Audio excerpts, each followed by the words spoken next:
కర్నూలు జిల్లా రైతాంగానికి ఒక పెద్ద ఊరట లభించింది. ఎంతో కాలంగా ఎదురు చూస్తున్న తుంగభద్ర డ్యామ్ గేట్లో ప్రారంభోత్సవానికి ముహూర్తం ఖరారైంది. ఈ నెల 25న జరిగే ఈ ప్రతిష్టాత్మక కార్యక్రమానికి AP CM Chandrababu Naidu, Karnataka CM DK Shivakumar హాజరవుతున్నారు. గత సంవత్సరంలో తుంగభద్ర డ్యాంకు చెందిన 19వ గేటు పూర్తిగా కొట్టుకుపోవడంతో రైతులు తీవ్ర ఆందోళన చెందారు. కొందరు ఇంజనీర్లు ఈ పనులకు 3 సంవత్సరాలు పడుతుందని చెప్పడంతో రైతాంగం దిగ్భ్రాంతికి గురైంది. కానీ ఏపీ ముఖ్యమంత్రి చంద్రబాబు నాయుడు ప్రత్యేక శ్రద్ధ తీసుకుని సీనియర్ ఇంజనీర్ కన్నయ్య నాయుడు గారిని అక్కడికే ఉంచి పనులను పర్యవేక్షించాల్సిందిగా ఆదేశించారు. ప్రభుత్వ సహకారంతో ఇంజనీర్లు రెయిన్బోలు శ్రమించి కేవలం 4 నెలల రికార్డు కాలంలోనే గేటు పనులు పూర్తి చేశారు. దీనిపై తుంగభద్ర నదీ తీర ప్రాంత రైతన్నలు, ప్రజలు తీవ్ర ఆనందం వ్యక్తం చేస్తున్నారు.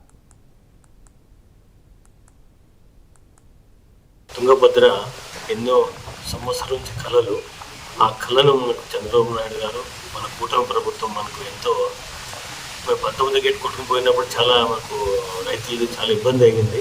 దాన్ని దృష్టిలో పెట్టుకుని మన గవర్నమెంట్, కూటమి ప్రభుత్వం అనేది ఒక ఇది చేసుకొని మన కర్ణాటక గవర్నమెంట్ని ఒప్పించుకొని మన 19 గేటు ఒకటే కాకుండా మేము కనీసం ఈ గేటు కూర్చోబెట్టడానికి మ్యాక్సిమం 3 సంవత్సరాలు అవుతుంది అనుకున్న దాన్ని ఒకే సంవత్సరంలోనే ఒక చంద్రబాబు నాయుడు గారు కన్నయ్య నాయుడు గారిని పంపించి వెంటనే దాన్ని ఎలాగైనా కానీ 33 గేట్లు కూర్చోబెట్టేంత వరకు నీవు అక్కడికి ఉండి పని చేసి దాన్ని మా రైతులకు మన చుట్టుముట్టుండే తాగడానికి నీళ్ళు కానీ రైతులకు పంటలు పండించుకోవడానికి కానీ నీళ్ళని ఎలాగైనా కానీ వాటిని సంవత్సరం క్లియర్ చేసి రావాలని చెప్పడంతో హఠావుట్టిన వచ్చి కన్నయ్య నాయుడు వచ్చి అక్కడ ఉండి మ్యాక్సిమం ఒక వారం 10 రోజులు ఉండి దాన్ని అంతా గైడెన్స్ చేసి మన ఇంజనీర్లు కానీ వేరే మన కర్నూలులో వర్కర్ ఇంజనీర్లు కానీ దగ్గర ఉండి అన్ని పనులు దాన్ని అనుకున్న 3 సంవత్సరాలు అనుకున్న దాన్ని